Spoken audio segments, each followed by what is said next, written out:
my co-host today, and joining us is Rancid. I love it because we're going to talk about materials that are great for renos. They're always updating these things, right? Yeah, but materials that give you longevity in what you do. So this is assuming you want to live in your house, you want it to last a long time, you want it to look as beautiful years down the line as the day you do the work. So what do you got here? So we're going to start from the outside. If you have a house that's got a lot of trim on the outside, we've got a picture of a house with trim on it, and that gives you an indication of what I'm talking about. So when you have a lot of trim like that, where you got a lot of moldings, and if you do those out of wood, over time, that wood requires a lot of maintenance. Okay, moisture wreaks havoc on it, water will penetrate the paint no matter what, and over time, it will deteriorate. So if you're going to do that kind of detail, or if you're going to have columns or any kind of board and batten or anything, use composite materials. Now, whether it's a PVC, and each of them has their own qualities. There's some beautiful outdoor trim from companies like AZEK and so on and so forth that once you put it on, you can't tell that it's composite. It even has a wood grain, some of it. But what's beautiful is it's not susceptible to absorbing moisture.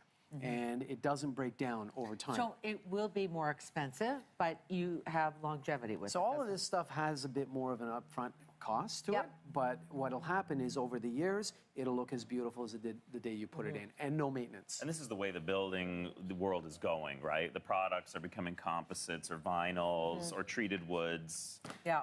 Yeah, with treated wood, so we're talking about siding. Some sidings are cement board, some sidings are composite. This is a wood product that's produced in a factory, pre-treated and pre-finished, so when it comes to you, it's ready to go.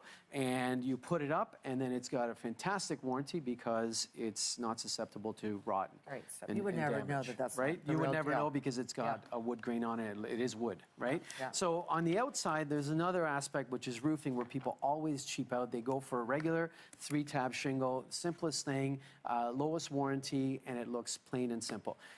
If you're going to do your roof, you're going to make that investment right now. There's a few things I say. Number one, put in the few bells and whistles like ice and water shield and those things that make it last a lot longer, but also maybe upgrade to a nicer looking shingle, especially if your roof is visible. Something like this. Yeah, when you're looking out sometimes and you see roof, it should look beautiful. If you've got a steep pitch, you're going to see this from the road. And, this is like an architectural shingle or a designer shingle. Right, it's a layered tab, looks like a shake. Yeah. And it comes with a lifetime warranty. So all of a sudden you got a different type of product that withstands higher winds, lasts longer, has a better warranty to it, and looks better. And look at all the different colors. Well, this gives you all your options, but sometimes there's just a bit of a variation even in each tab. Yeah, in the so when you're colors. looking at it from the road, it looks like, wow, it looks high-end. Yeah, You okay. notice those ones. Okay, for good. sure. It does. All right. Yeah, on the outside also, if you have some grass, if you live in a townhouse, for instance, or if you have a yard that has a little bit of grass, so you've got some stonework and then you've got grass in between, taking care of that little bit of the grass is a nuisance sometimes. So I like to use some of the artificial grasses today, which look fantastic. So when you look at these and you look, they even have thatch inside. It looks real. It drains well. Yeah, and sometimes on boulevards and things, it just dries out so much that you can't get it. Weeds, it dries out, it looks brown, then it's green, and you got to fertilize Dogs like it a lot. with this. Well, dogs like this too, and it works, but it doesn't discolor. You know why it doesn't discolor? Well, it's Well, plastic. but also they put stuff underneath it too that. Well, what they do, they put a fill inside that's got an antimicrobial quality, and that stuff doesn't pick up odors and things, and it stays clean. And you can hose it down, and it rains on it, it just goes right through. So it kind of cleans itself. I love Weeds it. don't go through it. So this stuff is great. I It's love becoming more and more real. it. It which is. is It looks great. fantastic. Yeah. And there's no maintenance. All of this is all about no maintenance. So, Instant gratification. yeah. Oh, the guilt. See, when Scott is quiet in the background, you know he's coming up with the lines. Okay. All right. I'm taking notes. Look, yeah.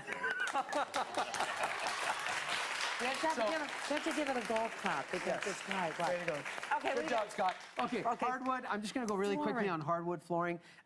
Number one biggest mistake I think people make, they start putting different materials in different rooms. So they put oak in here, maple in there. Don't do that. You make a mishmash of your house. Keep it consistent as far as I'm concerned. If you're going to do hardwood, one kind. I like to match the staircase so the staircase is not a different material and color than the rest of the house.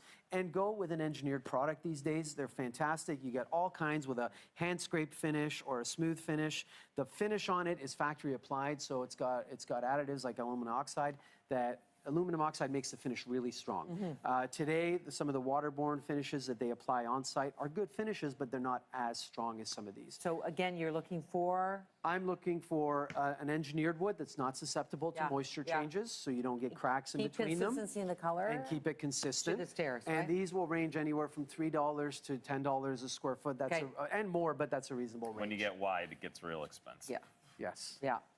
Are wide So- planks still in? Or are we going back to thin? Some are. Depends on the size of your house. Depends on if you've got a small house, you don't want a wide plank. Yeah. It's just too much. Yeah. I Okay. think that's a matter Good to of preference too. Yeah, So porcelain tiles, more and more popular, more and more beautiful, and very cost effective. So when you get a porcelain tile that looks like natural stone, and the core is the same color as the outside, so if you have a chip, you don't have the core really standing out. Oh, yeah. Unlike ceramic tiles, which have a ceramic colored core, right? So if you have a white tile, it chips, you see it all of a sudden. Pot lights, look into upgrading your pot lights. Something as simple as changing the bulbs. Scott said earlier, you can just change your bulbs to LED, which is great. Yeah. But if you're going to update your pot lights, there's conversion units like this, which screw into your pot light, and then they just push into the can. So if you don't like the bezel that you have, you can update it to that, which is LED. that. You can have a different look, so you can have a flat look or a recessed can look. Nice. And then this one here is fantastic because look at how thin this is. This is about less than ½ an inch thick. So this is for areas where you can potentially never put a pot light because you have ductwork in there or framing in there. And Scott said, sometimes the problem is having you the want joist. to space your lights appropriately. Yeah. You don't want to just put them where there's room. Right, So the right. great thing about this one here is even if there's a joist running and exactly Yeah, where you some right want there. to put, it's a pancake, so it's flush and it's thinner than the drywall, so it fits. So that would fit into the drywall, and then the tabs would go on either side of the joist, and you can now put your pot lights anywhere. Nice. And they wire in, and you can dim them. So now, the great thing about this is the energy savings. Yeah, I know. So my house is all LEDs. I'm sure yours is probably LEDs. Absolutely. It makes a big difference in your bill at the end of the month. The problem is you just end up putting more of them in. Right? Yeah. I just can't stop. I get pot light crazy. I'm like, Fight that We'll just temptation. do 4 pot lights. And you're like, you know what? Maybe 10 pot lights. Okay, quartz countertops. Quartz countertops. Probably the biggest choice of consumers now when it comes to doing kitchens and bathrooms. I find more and more people are asking for quartz because there's no maintenance. It's very durable. It's stain resistant. It doesn't have any water penetration at all, and they look better and better every day. So any of the major manufacturers or producers of quartz that you look at, their product is fantastic. It looks good, and you treat it the same way as stone. So they profile the edge, they undermount They a do the sink. same thing. It's exact same, Right. but it's got all the qualities of what you want, which is durability and longevity. Because you So don't want 10 years those down the rings on line, your counter. yeah, so 10 years down the line, this stuff will look as beautiful as the day you put it. Okay, and let's So talk about the pretty. with wallpaper becoming more and more popular, and I've showed this stuff before in the past. So when you look at some of these are commercial wallpapers and commercial vinyls. They look fantastic. Like what you see in the hotels. Yes. Yeah. And when you look at this stuff, it looks beautiful. Gorge. And what I love about it, it comes in 54-inch wide strips, and it's vinyl, so you can scrub the heck out of this. You can knock up against it. It doesn't matter. It's very durable, much more durable than the papers, like the paper papers. Oh, I see. So if you're right? going to do something like that, like in a powder room, Look like a in the basement or commercial something. world, Yeah, because yeah. the stuff is very modestly priced as well. It's not extremely expensive. And then finally, trim is aesthetically the best value for money.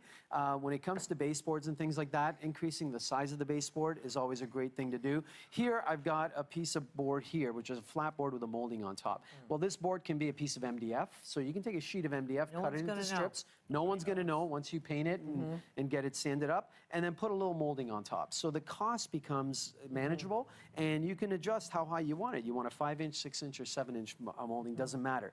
But just remember, when it comes up to the casing, you don't want this stuff, sorry, I hit my microphone. You don't want this stuff protruding past the casing. Yeah. So a back band, we've always said, is a great addition. You slide a back band in onto your existing casing, and it gives you the added depth for this baseboard to tuck into.